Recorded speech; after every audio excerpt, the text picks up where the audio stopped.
meeting of the Mesilla Valley. Give me my pen back. Can't run off with my pen. I'll stop the meeting for my pen. Call to order this, the Mesilla Valley MPO Bicycle and Pedestrian Facilities Advisory Committee. We do a roll call to establish a quorum. Yes, Mr. Chair. Let's just start at the end. Vanessa Morales with the City of Las Cruces. Longino Bustillos, citizen from Doña.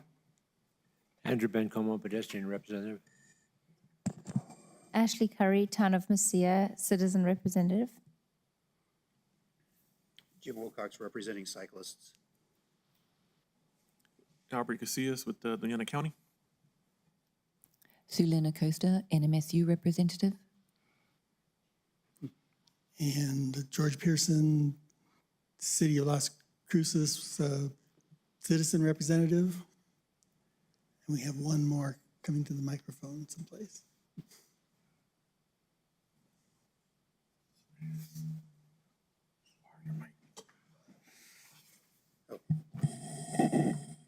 Andrew Guerra, NMDOT.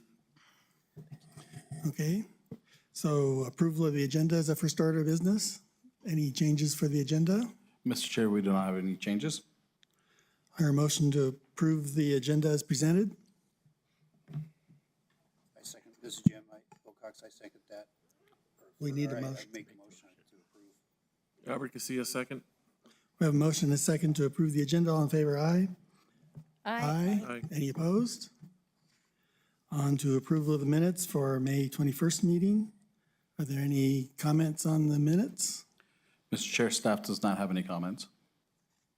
Mr. Chair, I have, this is Jim Wilcox for the record. By the way, do we have a minutes recorder today? Mr. Chair, Mr. Wilcox, that is actually a very good question. So allow me to explain that situation since it has come up now.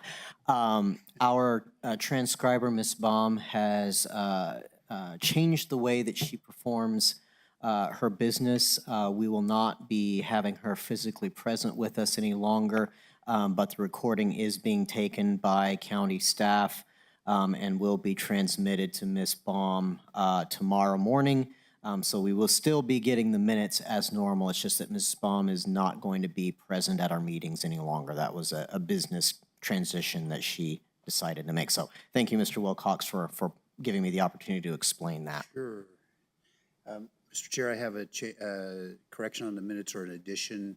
Page 10, line 22, it says there's many IC cars. They're actually called ICE or ICE cars, internal combustion engine cars. It's a minor correction, but there should be an E after IC on line 22. Any other discussion? Hear a motion to approve the minutes as amended? Andrew Bencomo, so moved. Albert Casillas, second. I have a motion and a second to accept the minutes as amended. All in favor, aye? Aye. Aye. Any opposed? That passes. We have an opportunity for public comment. Anyone from the public wish to come forward? Seeing none, we move on to action items. We have a tip amendment. Thank you, Mr. Chair. We will have 3 items on this. Dominic Lloyd presenting for MPO staff. 1 second while we get it brought up. So we do have 3 items on the for tip amendments. This is for federal fiscal year 2024 to 2029 Transportation Improvement Program. So we do have, as I said, 3 amendments. The first one will be LC 00381. This will be for federal fiscal year 2028. Lead agency is NMDOT. This is the I-25 Spruce Bridge replacement. The scope is the bridge replacement, and the scope is what will be changing. It'll be changing to bridge rehabilitation. This project will have an effect on performance measures 2, state of good repair.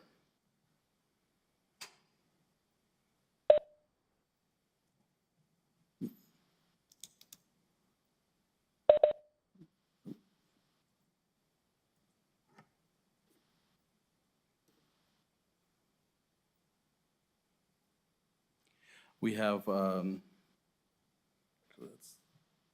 the last one. Can you go back one, Billy, please? Back one more. Huh, okay. Missing one. So go ahead and go forward to the next one, please. Thank you. We have LC 00560. This is for federal fiscal year 2024. This is for Doña County. This is a Safe Streets for All grant, which you'll hear about later today. So this is for all of Doña County with the exception of the city of Las Cruces. They received their own grant, and you will see that come through here when they receive their grant. This is for a project that is for $400,000 with from the Safe Streets for All with a local match of $100,000 for a project total of $500,000. This will affect the performance measures 1 safety targets. And then we have LC 00380 for federal fiscal year 2025. This is an NMDOT project. It's the I-25 capacity study.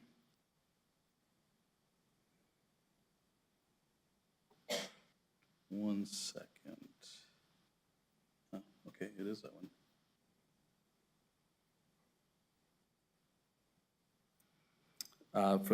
For a funding change.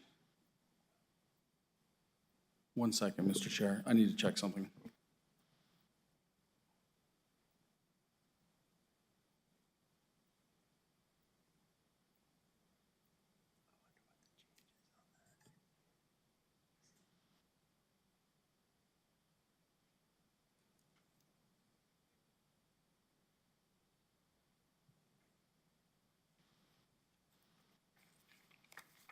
I apologize, Mr. Chair. The PowerPoint didn't save correctly. This one is actually supposed to be LC 0052 for federal fiscal year 2026. NMDOT, its project is NM 320 and NM 185 for bridge replacements. It'll be a funding change, removing some STIP funds and adding in bridge preservation funds for $4,950,000, and then bringing in state bridge funds for $50,000 for a project total of $5 million, and this will have an effect on performance measure 2, state of good repair. And those are the 3 amendments.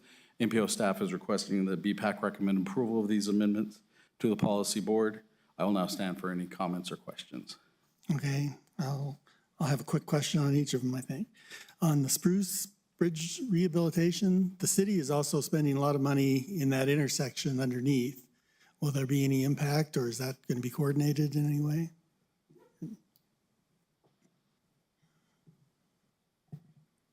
Mr. Chair, Andrew Guetta, for the record.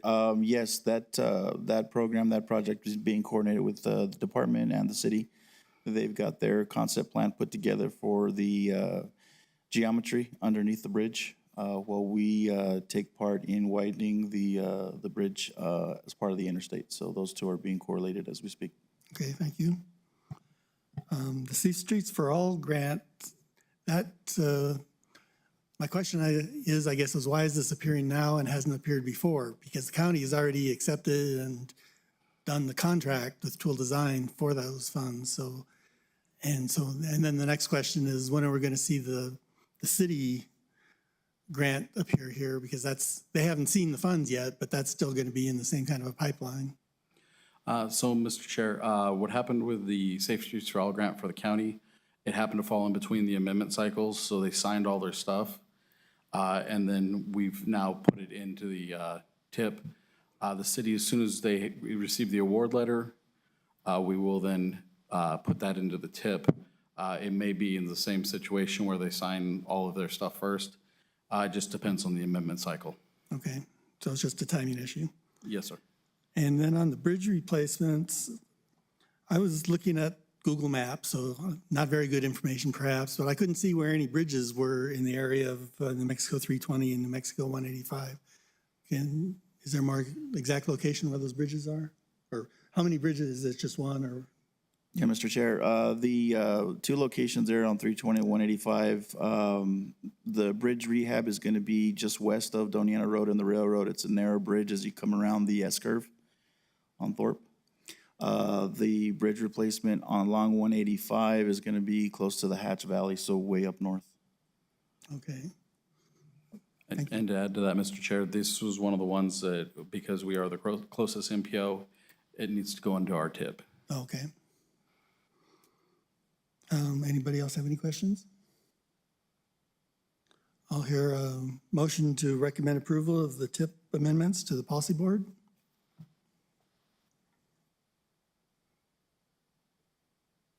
Jim Wilcox, for the record, I make a motion to approve as presented. Andrew Guerra, second. I have a motion and a second to recommend approval to the MPO board. All in favor, aye? Aye. Aye. Any opposed? Okay, we're up for a discussion item. And I saw Aaron was signed into the WebEx or whatever we use here, so. Yes, Mr. Chair. Mr. Aaron Sussman will be presenting the Safe Streets for All grant virtually.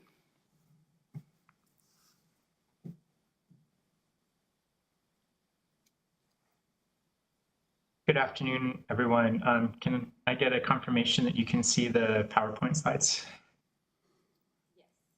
Again. Yes, Mr. Sussman. Great. Well, thank you, Mr. Chair, members of the board. I appreciate the opportunity to join you today. I'm joining you from up the road in Albuquerque. Again, my name is Aaron Sussman. I'm a planner with a firm called Tool Design. We're a national firm that specializes in street redesign, safety analysis. We're working on safety action plans in other parts of the country as well. So I'm really excited for the opportunity to get to share what we're doing, but also just to get to work again in the community. I'm again with Tool Design, but we're teaming with Bohannon Houston. Worked with Bohannon Houston in the past and have had the opportunity to work in the Mesilla Valley area and for Mesilla Valley MPO in the past as well. So thank you for the opportunity. Really excited to get to share the project and what we're working on. And so more than anything, wanted to use the opportunity today to introduce the project and let you know about opportunities to get engaged and in the direction that we're ultimately going to go with the safety action plan.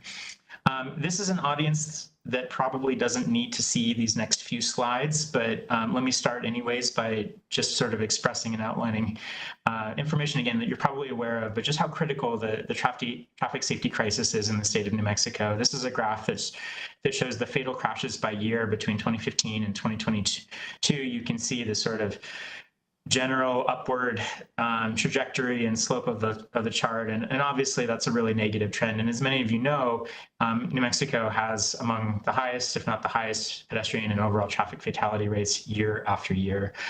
So that's again not news to you, but just to confirm and sort of support that information that I think you're all aware of. You know, it's not just that we have really high traffic fatality rates and pedestrian fatality rates, but the rates of pedestrian fatalities are also increasing at higher rates than overall traffic deaths, both in New Mexico and across the U.S. So what does this look like? I mean, specifically in Doña County in 2022, the last year for which data is available, there were more than 4,500 crashes, including 26 fatalities. Again, the trend line is not going in the right direction. We see that drop associated with the pandemic and total crashes in 2020, but we very much resumed the pace of crashes that we were on before. So what this means is, you know, again, in a state that has high overall average rates, Doña County has high overall average rates, in fact, at or above the county average.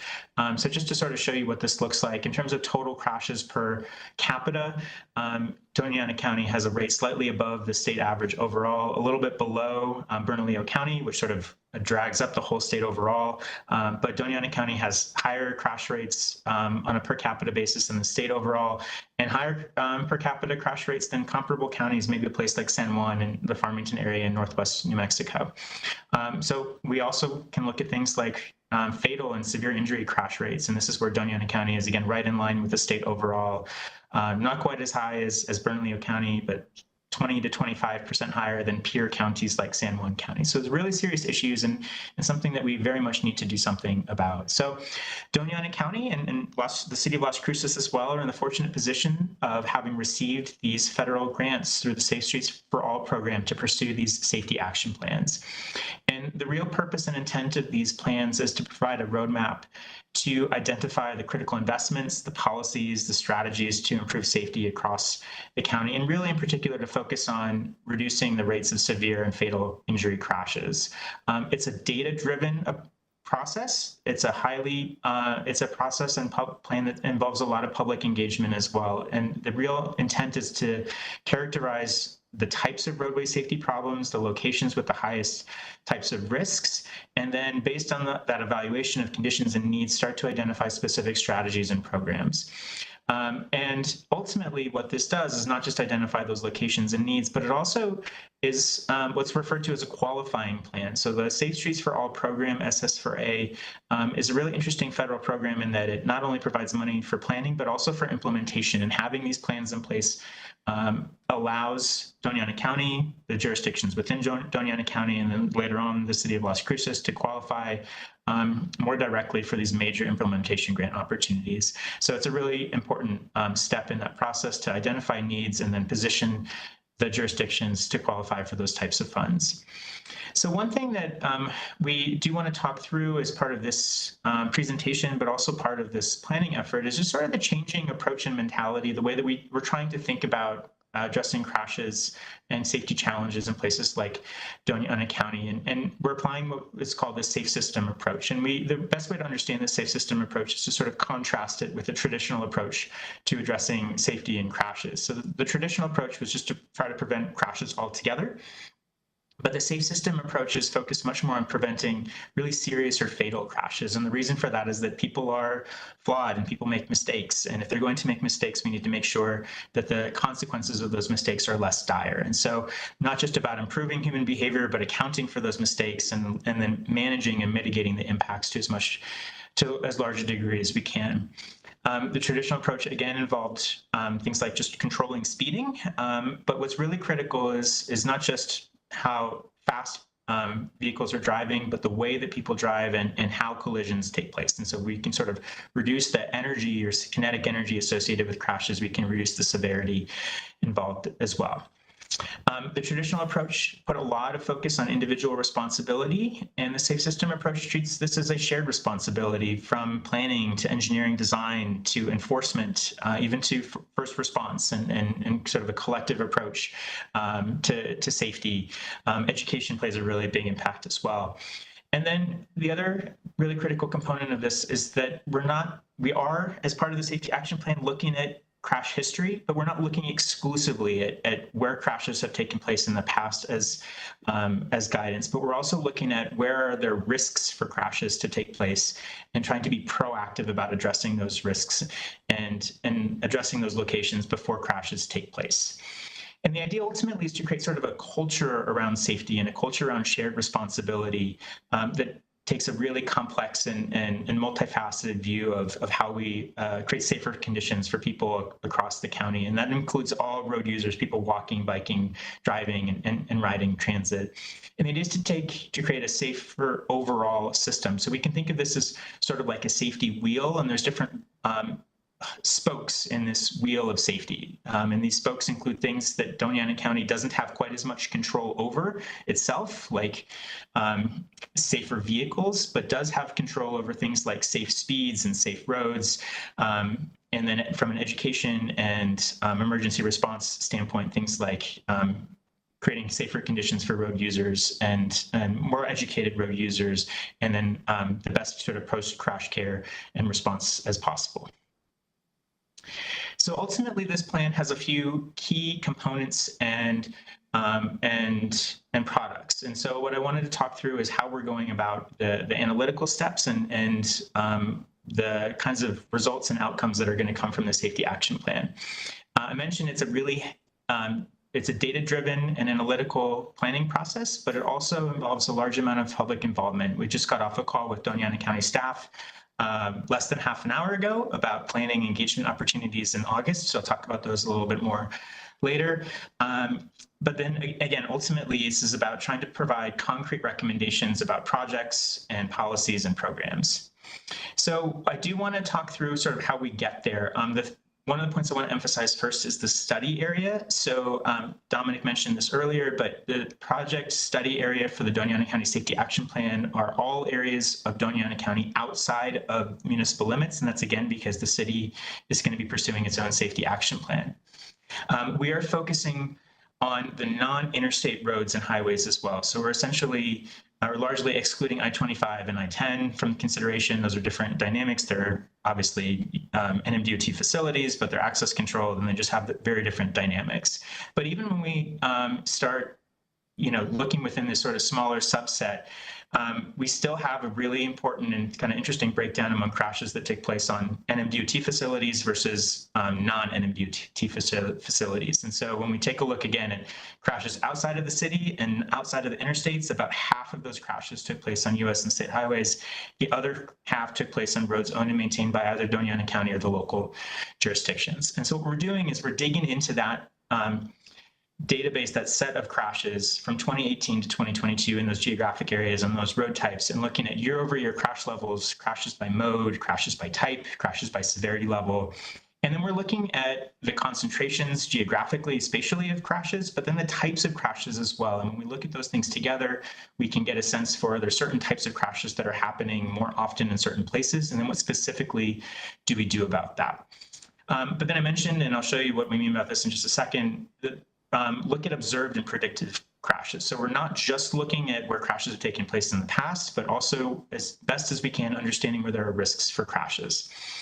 And what we hope to do through this kind of analysis is to understand, again, the types of risks that we need to respond to. So this chart on the right shows the harmful events for severe and fatal crashes across Doña County.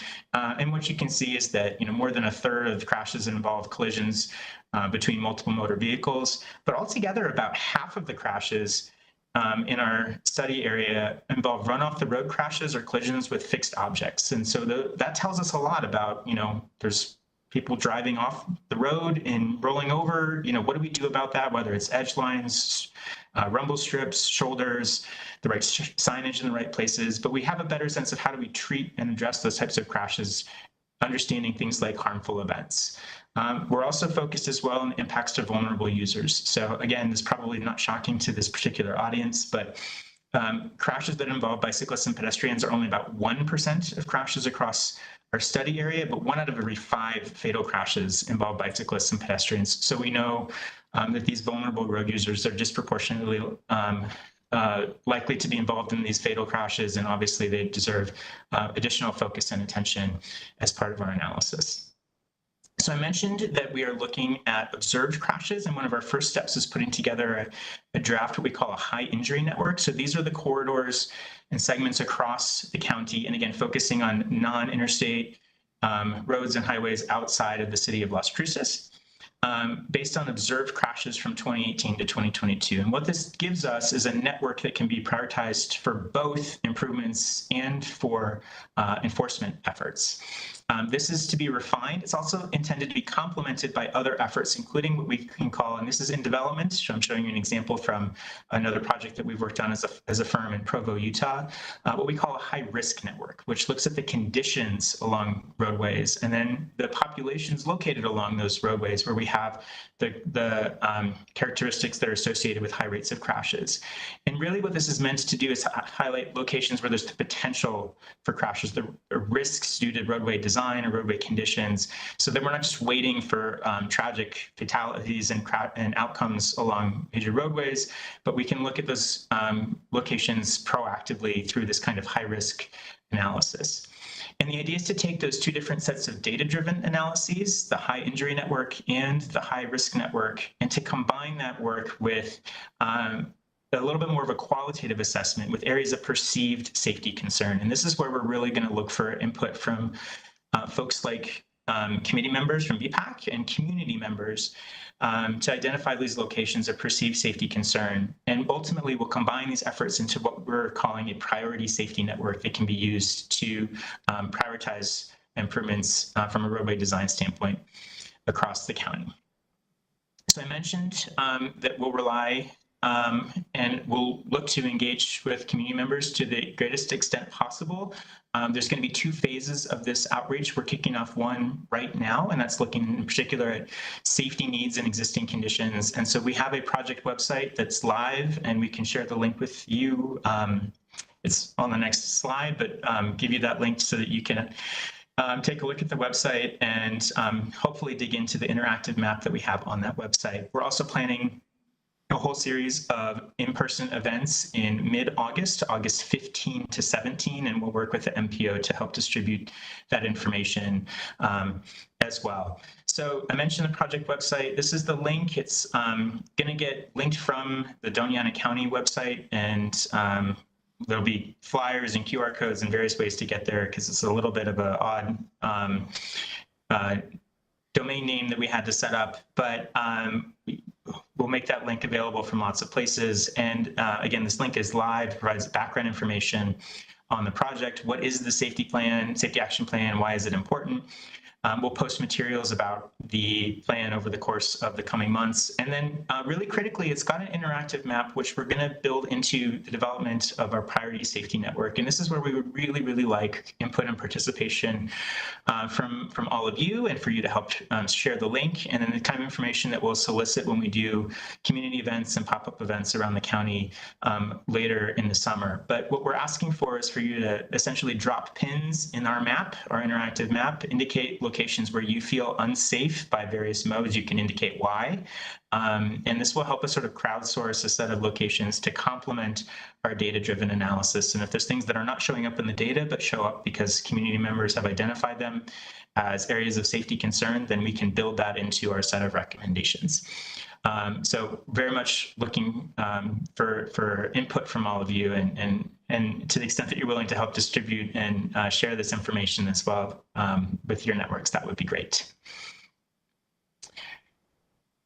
So when we start turning to the question of improvements, there's 2 different categories of safety improvements. I'm focusing more today on not behavioral and policy, but the next set related to infrastructure. But as part of the safe system approach and the overall safety action plan, there really is this important element of changing human behavior to the extent that we can by educating road users about safe practices, the way that we engage with and the way that law enforcement activities are located geographically, and then adopting laws and policies that support safety as well. From an infrastructure standpoint, what we're really focused on, and again, what the local jurisdictions have a lot of direct influence over, is the ability to change the roadway environment, to reduce the frequency and severity of crashes, the force with which crashes take place, and to make all modes of transportation safe and viable to the greatest extent possible. And so ultimately what this will allow us to do is, again, we have our priority locations, we complement those with programs and strategies, and then we'll develop recommendations, and then also develop performance measures to understand, so that the MPO and other local agencies can track the effectiveness of individual projects over time. Excuse me.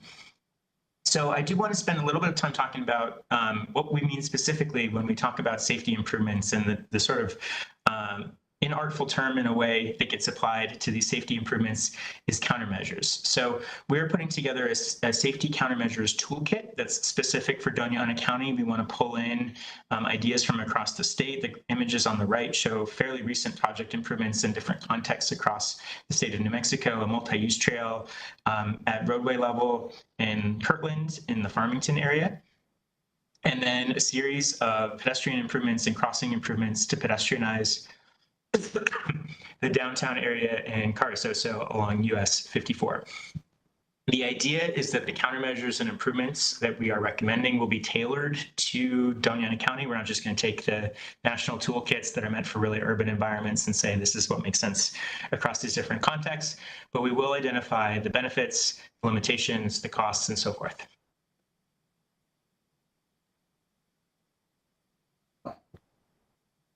So just to give you an idea of some of the ideas and concepts that we're going to include in the toolkit, again, it's to try to respond to the types of crashes that we observe.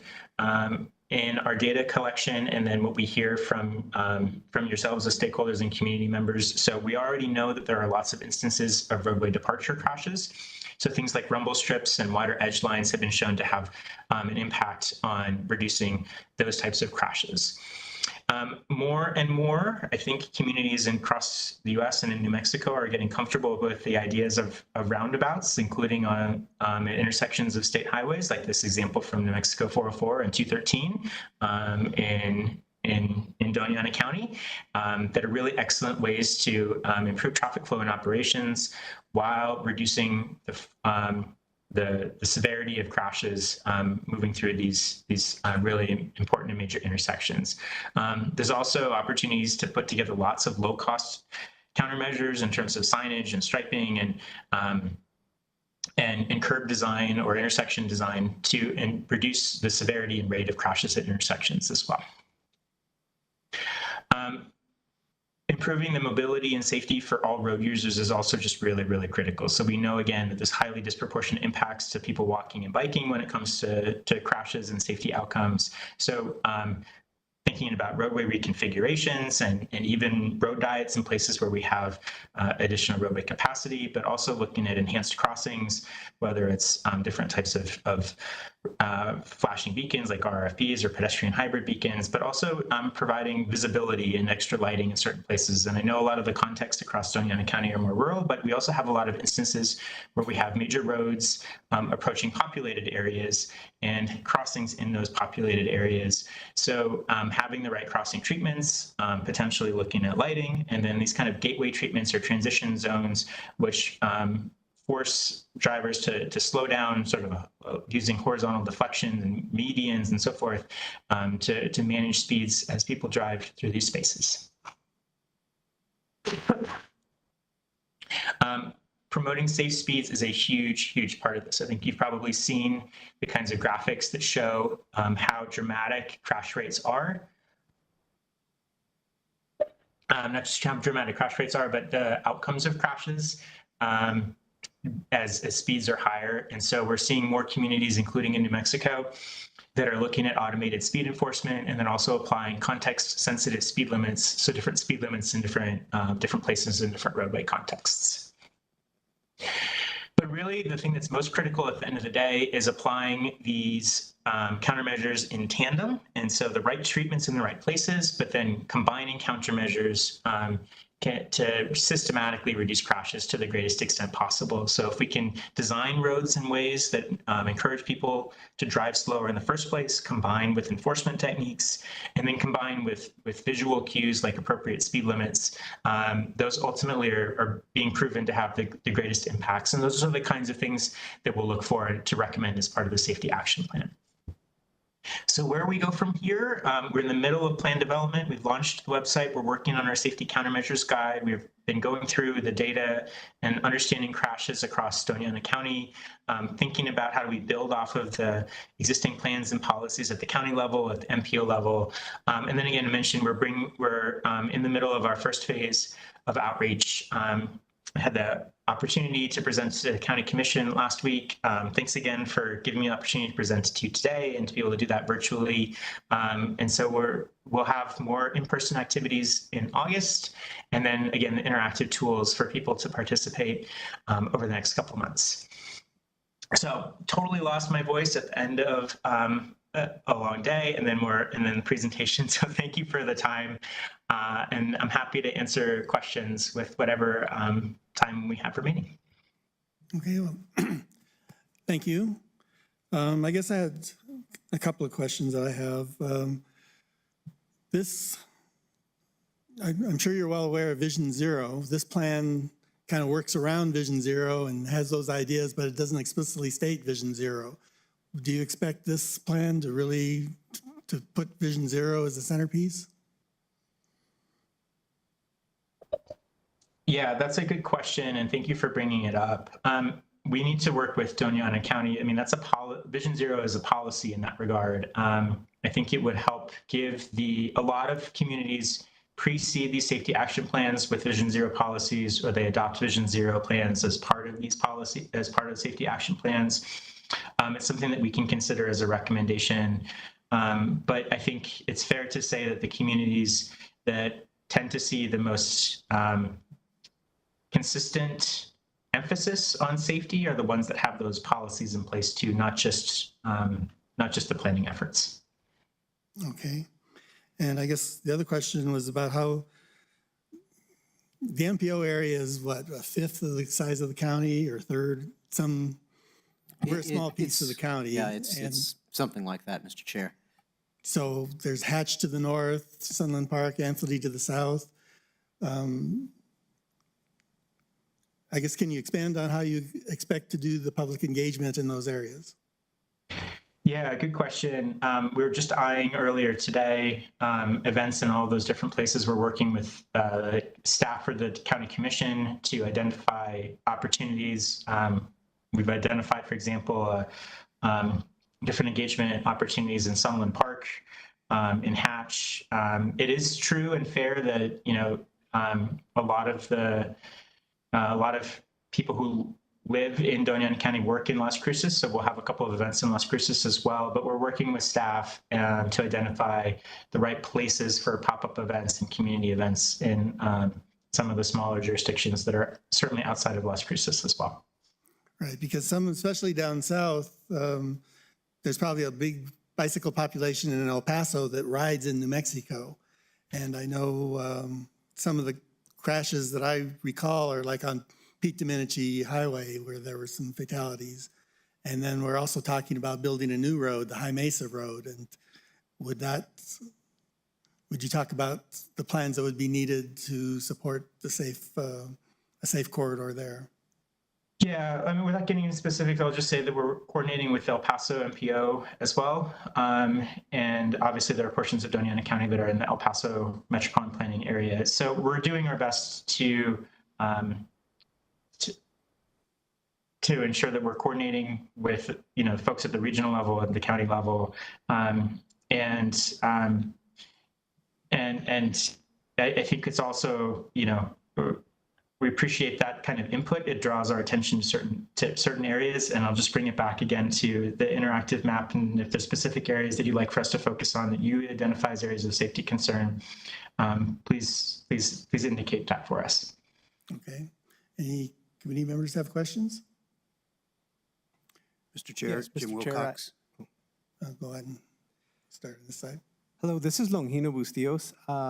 I do have a question. So a lot of times with this analysis, when you identify a problem area and you make a recommendation, we do the right thing and make that road where it's safer. But I'm looking at bikes. A lot of times I'm biking on a safe road and it just dumps you into a busier road.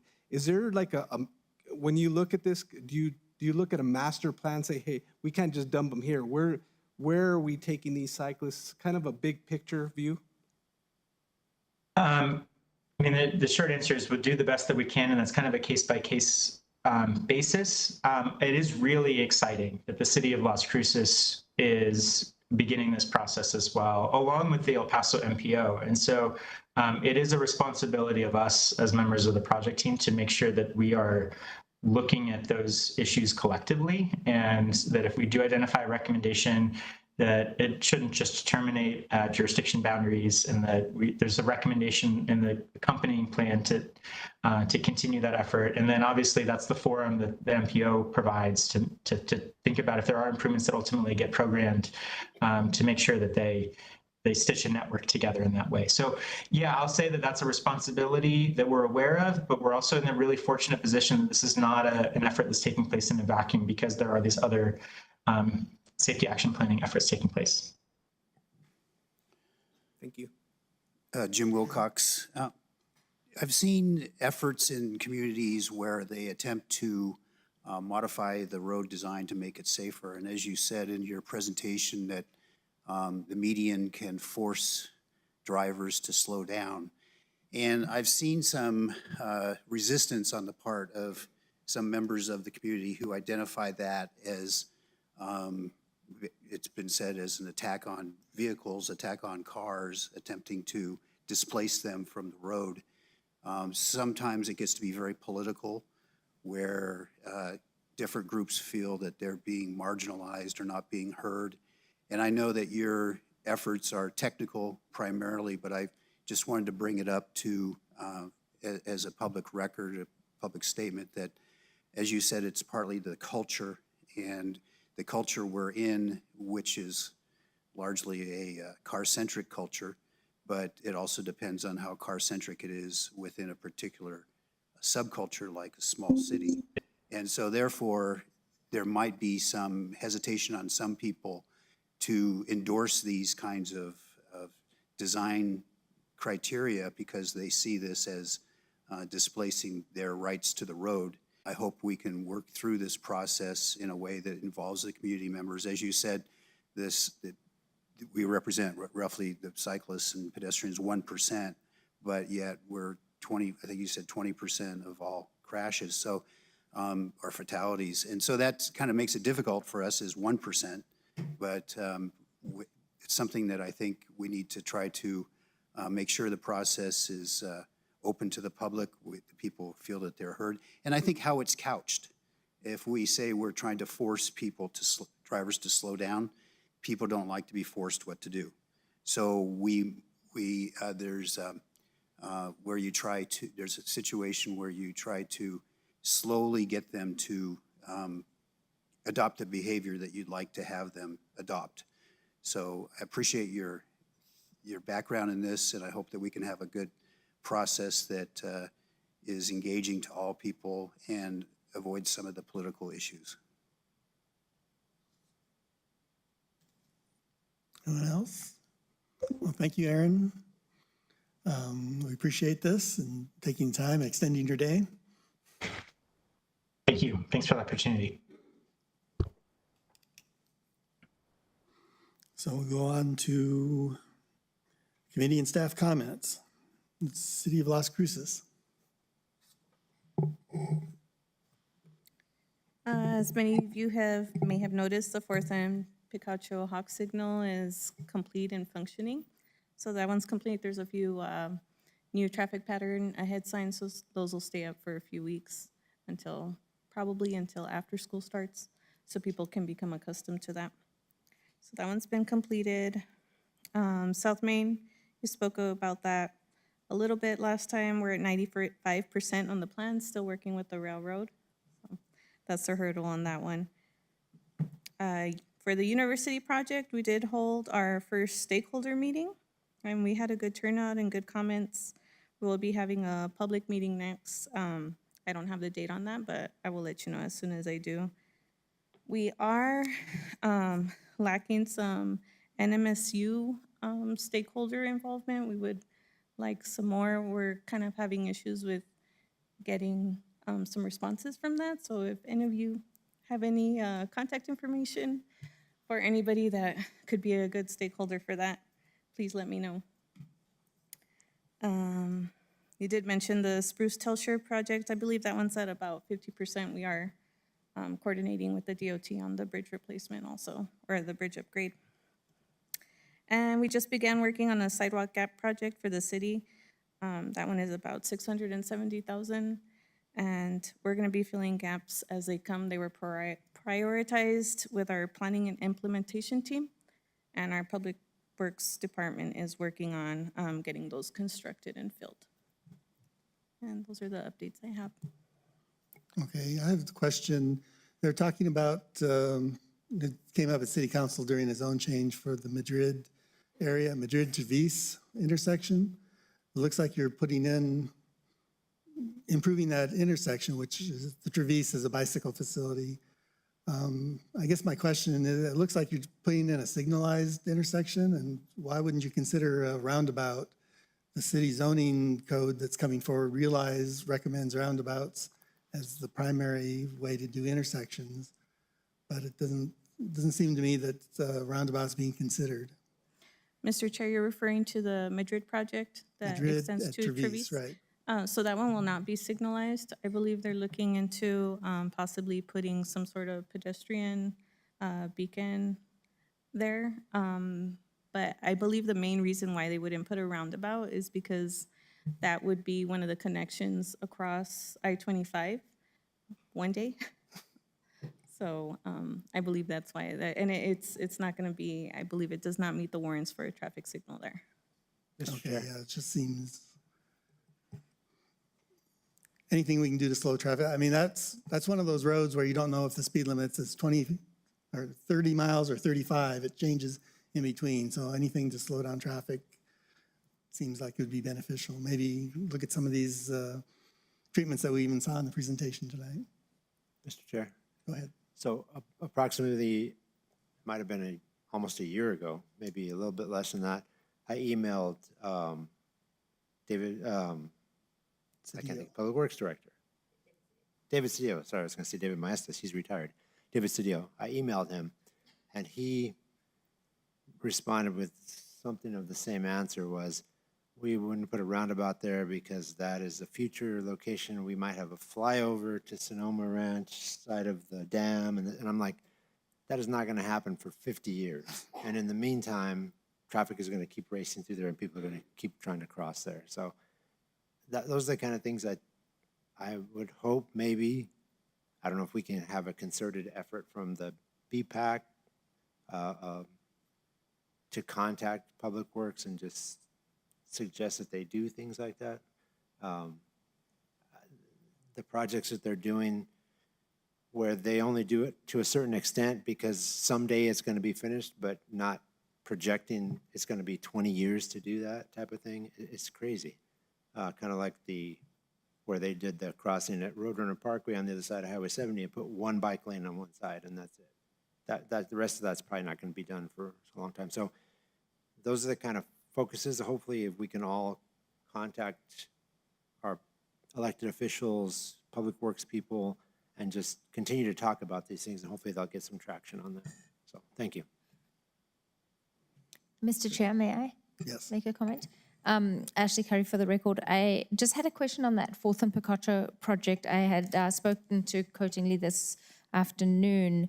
My understanding, and I don't know that it was written into the design, that was going to remain a school zone, but signed not with flashes.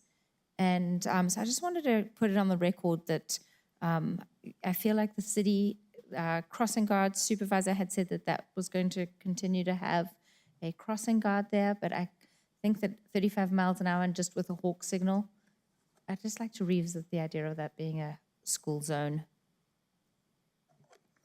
As far as having the flashers, I know that, I believe they removed them, right, as part of the They did, project? and we agreed that would make sense. But I thought it was going to be signed as a school zone. That I am not sure about. Coating did not give you a, He said that to ask Suguli. okay. So we'll follow up with him, but hopefully at our Safe Routes School Coalition meeting tomorrow, we'll And get to I the can bottom of also that. but follow up with him and I'll let you know by next meeting if you don't have an answer. Thank you so much. Appreciate it.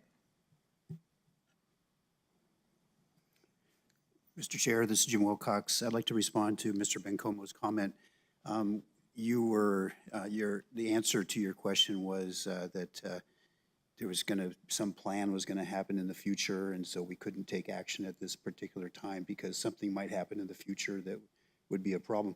I think that another way to look at that is how much risk are we willing to live with until that other construction happens?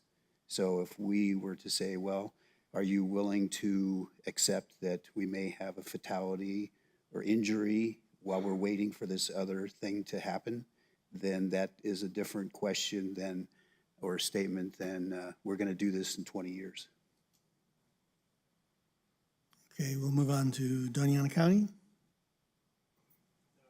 Albert Casillas for the record. From county engineering, they stated that the Elks Trail project is nearing completion. It's probably going to be a month's delay because Doña Mutual, they're needing to have a water line across I-25 lowered.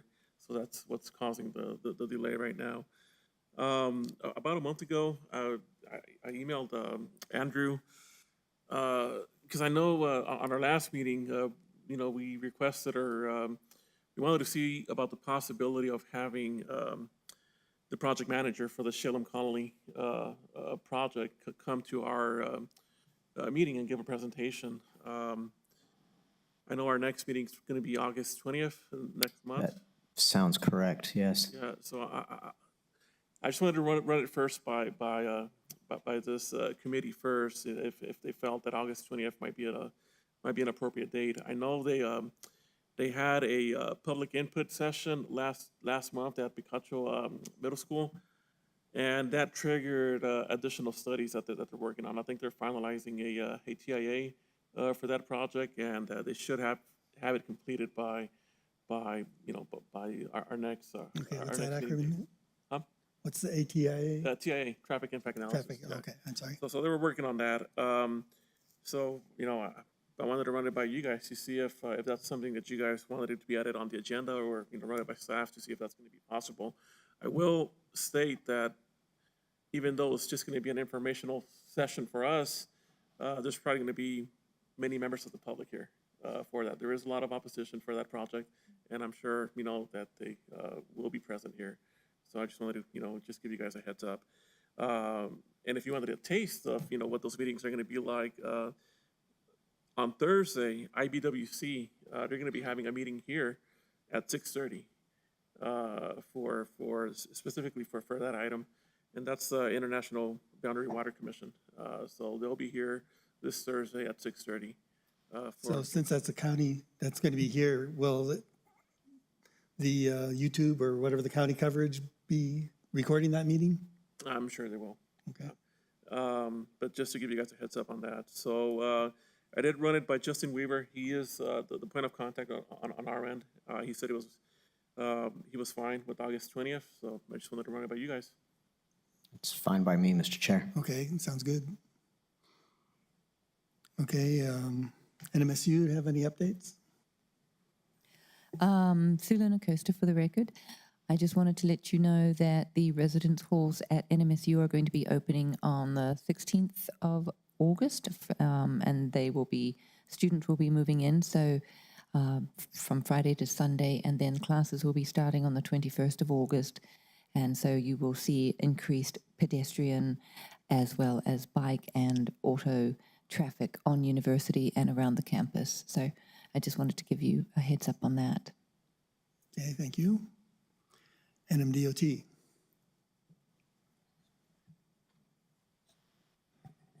Andrew Gedda, for the record, Mr. Chair, just a couple items. We do have ongoing progress on South Main there. I'm sorry, North Main, between Solano and Elks.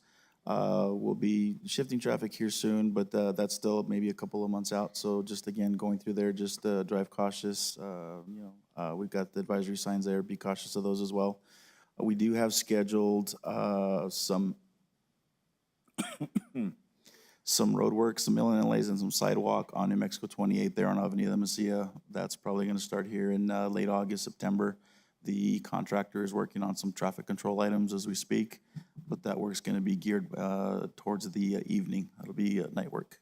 It won't affect any day operations. That's all I have. Okay, I guess for the North Main project, if you could tell us when the outbound channel trail would be open again. It's supposed to, I had heard it'd be open before the final end of the project, so if you can give us an update on that at the next meeting, that would be great. Absolutely, absolutely. One other thing before I do forget, we did receive rail certifications for the 290 job, the university at South Main 478 to Avenida Mesilla. So we've got the green light there, so that's going to move forward here pretty quick. Okay, so you still have to put out the bids for that one? Yes, sir. But that, now you can, Now we can. okay? Thank you. Okay, MPO staff updates. Thank you, Mr. Chair. This is Andrew Ray for MPO staff. I only have one thing that I want to discuss briefly tonight, but just to give the committee a little bit of an update on where we are with the transition. Things are moving forward. We have identified a preferred property. We have run into a little bit of a snag with it as far as some of the background things that need to be set up for it, but I anticipate that we will still be moving forward with that identified property within the next couple of months. We are actively right now working on a response to the city's offer to us on the JPA and MOA drafts. I have concluded my meetings with the members of the executive committee and with the MPO attorney, so I over the course of this next week or so, we'll be working on finalizing our responses to the city's comments. And I think, I may regret saying this, but I do think we are getting close to the end. I don't anticipate that there's going to need to be too much more back and forth between the city and the MPO. But beyond that, I am not in any sort of a position to speculate on when the final date is going to be as far as us getting the adoption done. But I can assure everyone that all parties are working very, very diligently on that process. So that's everything that I have for actually, one more thing. Since she's here, I will introduce our new co-op, Megan Ortiz. She is brand new with us this very week, as a matter of fact, and we invited her to come along to tonight's BPAC meeting just to see what it is that we do here. So everyone say hello to her. But other than that, that's everything that I have for tonight, Mr. Chair. Okay, thank you. Mr. Bencomo, can you tell us what her role is? She is going to be doing the traffic count program. She is her primary responsibility. But the other duties as assigned does apply. Oh, yes, those other duties as assigned. Thank you. Okay, we're on to committee comments. Velo Crucis is going to be holding a meeting this coming Thursday at 6 o'clock at Crucis Creatives to try to put together recommendations that will be forwarded to the MPO for the MTP. So any bicyclists that would like to participate in that, you're certainly welcome. At 6 o'clock, we'll have some sort of refreshments available, and hope to see you there. And the other comment, we talked a little bit about Vision Zero, and Aaron suggested that having it as a policy, is that something that we should bring forward as could we bring forward as a recommendation to the policy board that each of the entities have a Vision Zero policy? Let me think about that, Mr. Chair. I would have to think about kind of some of the ins and outs about, let me get back to you. Okay. Any other committee members? Ashley? Mr. Chair, Ashley Curry, you skipped the town of Mesilla, but I see that we don't have a town of Mesilla representative here. Right. Do we still have a town of Mesilla? Yes, Mr. Chair, Ms. Curry, we do have a town of Mesilla representative. They're just not in attendance tonight. Okay, sounds good, thanks. I just wanted to note for the school district that school starts on Monday, the 22nd, and that is for all students. I think there was some confusion because the calendar changed, that it was kindergarten, 6th and 9th at one point, and then starting fully the next day, the 23rd with everybody, but everybody starts back on the 22nd. So please, like Sulan said, just be aware that there's going to be more traffic around the school, slow down, and just appreciate that there may be small children running around on their way to school. Thank you. Anyone else? Yeah, Mr. Chair, I wanted to ask the city staff the status on hiring a new active transportation coordinator. So I think we're at 2 years now since we haven't had one. Last I heard, they're still in the process. I have not heard any updates on that one. Okay, and then that brings to mind something that I wanted to ask the chairperson about regarding process. Sometimes we hear back from anybody saying, I'll get back to you on that, or we'll look into that. But we don't have in our minutes or in our agenda a space where I would call it an action item, where we would say, okay, how long do you need to be able to get ready to come back to us with that, and who's the responsible party? So typically in committees, there will be a section called action items, and those roll over into the next meeting. Mr. Chair, maybe you could, probably not, now's not the time to discuss it, but maybe we could consider that as something we do on a regular basis. And I guess that what I would say is what we would do is say, regarding this particular proposal, is we'll get back to you on that.